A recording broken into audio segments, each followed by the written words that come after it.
তারপর আমি এটা তৈরি করবো। এটা তৈরি করার জন্য সেমভাবে কন্ট্রোল ডি প্রেস করলাম, একটা ডুপ্লিকেট তৈরি হয়ে গেলো এবং এটাকে আমি এখানে নিয়ে আসতেছি।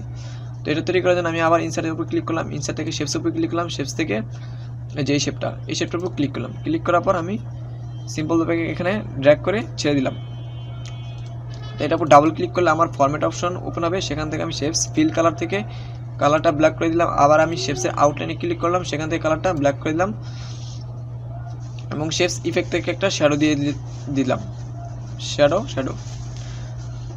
তারপর আমি কি করব, আমি আবার ইনসার্ট উপর ক্লিক করলাম, ইনসার্ট থেকে শেপ থেকে এই শেপটার উপর ক্লিক করলাম। ক্লিক করার পর আমি এখানেও ড্র্যাগ করে ছেড়ে দিলাম এবং শেপস ফিল থেকে কালারটা ব্ল্যাক করে দিলাম, শেপস আউটলাইনের কালারটাও ব্ল্যাক করে দিলাম এবং এটাকে একটু উপরে উঠিয়ে নিতেছি।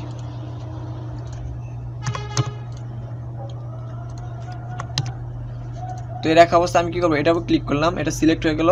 এবার আমি কন্ট্রোল প্রেস করব, কন্ট্রোল প্রেস করা অবস্থায় এটার উপর ক্লিক করব এবং কন্ট্রোল ছেড়ে দেবো। তো এবার আমি গ্রুপ করার জন্য মাউসের রাইট বাটনে ক্লিক করব, রাইট বাটনে ক্লিক করে গ্রুপ থেকে গ্রুপ করে নেব। তো এটা গ্রুপ হয়ে গেছে। এবার কন্ট্রোল ডি প্রেস করলাম, একটা ডুপ্লিকেট তৈরি হয়ে গেল। তো এটাকে আমি ক্লিক করলাম, এটা সিলেক্ট হয়ে গেল। আবার আমি কন্ট্রোল চেপে ধরা অবস্থায় এটার উপর ক্লিক করলাম, এটাও সিলেক্ট হয়ে গেল এবং কন্ট্রোল ছেড়ে দিলাম, মাউসের রাইট বাটনে ক্লিক করলাম, গ্রুপ থেকে গ্রুপ করে নিলাম। তো দেখতে পাচ্ছেন এটা আর এটা প্রায় সেম। তো এরকম একটা শেপ আমি এখানে তৈরি করে ফেলেছি। তো আপাতত আমি এটাকে ব্যাকস্পেস দিয়ে ডিলিট করে দিতেছি এবং এটাকে রাখতেছি। তারপর আমি এই শেপগুলো তৈরি করি। এই শেপগুলো তৈরির জন্য আমি শুধু একটা উপর ক্লিক করতেছি এবং কন্ট্রোল ডি প্রেস করে একটা ডুপ্লিকেট করলাম এবং এটাকে এখানে নিয়ে আসতেছি। তো আমি এরকম আরও 4টা তৈরি করলাম, আচ্ছা না 4টা না, একটা রাখতেছি। এটা তৈরি করার জন্য আমি ইনসার্ট উপর ক্লিক করলাম, ইনসার্ট থেকে শেপ থেকে এই শেপটার উপর ক্লিক করলাম। শিপ দেওয়ার অবস্থা আমি এখানে ড্র্যাগ করতেছি এবং ছেড়ে দিলাম। তারপর আমি কি করব, ফরম্যাট অপশন থেকে শেপস ফিল থেকে নো ফিল কালার করে দেবো। শেপস আউটলাইনে ক্লিক করে আউটলাইনের কালারটা ব্ল্যাক করে দিলাম। আবার আউটলাইনে ক্লিক করতেছি, হোয়াইট থেকে হোয়াইটটা একটু বাড়িয়ে দিতেছি। তো এরকম একটা শেপ তৈরি হয়ে গেলো। তো আমি এটাকে ব্যাকস্পেসে ডিলিট করে দিতেছি। তারপর এটাকে রাখতেছি, এটাকে ক্লিক করলাম, ক্লিক করার পর কন্ট্রোল ডি প্রেস করতেছি, একটা ডুপ্লিকেট তৈরি হয়ে গেলো এবং এটাকে এখানে নিয়ে আসতেছি।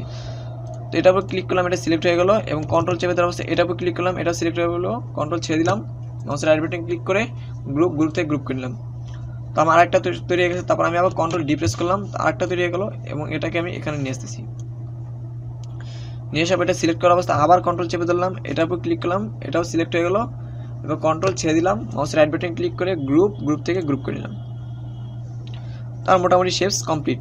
তো এবার আমি প্রত্যেকটাকে গ্রুপ করার জন্য আমি এটাকে এখানে নিয়ে আসতেছি এবং এটাকে এটার উপরে উঠিয়ে দিলাম, এখানে রাখতেছি। আমি একটু কিবোর্ডে অ্যারো বাটন প্রেস করে একটু সমান করে নিতেছি। এটা সিলেক্ট করার অবস্থায় আমি কন্ট্রোল চেপে ধরলাম এবং এটার উপর নিচের শেপটার উপর ক্লিক করলাম এবং কন্ট্রোল ছেড়ে দিলাম, রাইট বাটনে ক্লিক করে গ্রুপ থেকে গ্রুপ করে নিলাম।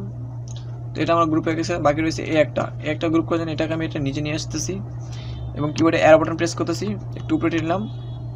তো এটা সিলেক্ট করা অবস্থা আমি আবার কন্ট্রোল চেপে ধরবো, কন্ট্রোল চেপে ধরার জন্য এবং এটার উপর ক্লিক করলাম, এবার কন্ট্রোল ছেড়ে দিলাম, মাউসের রাইট বাটন ক্লিক করে গ্রুপ থেকে গ্রুপ করে নেব। তো আমার এই শেপটা তৈরি হয়ে গেছে। তো এটা আমি যেখানে খুশি সেখানে মুভ করতে পারবো। তো আপনারা খুব ইজিভাবে শেপগুলো তৈরি করতে পারবেন। তো আজকের টিউটোরিয়াল এই পর্যন্তই।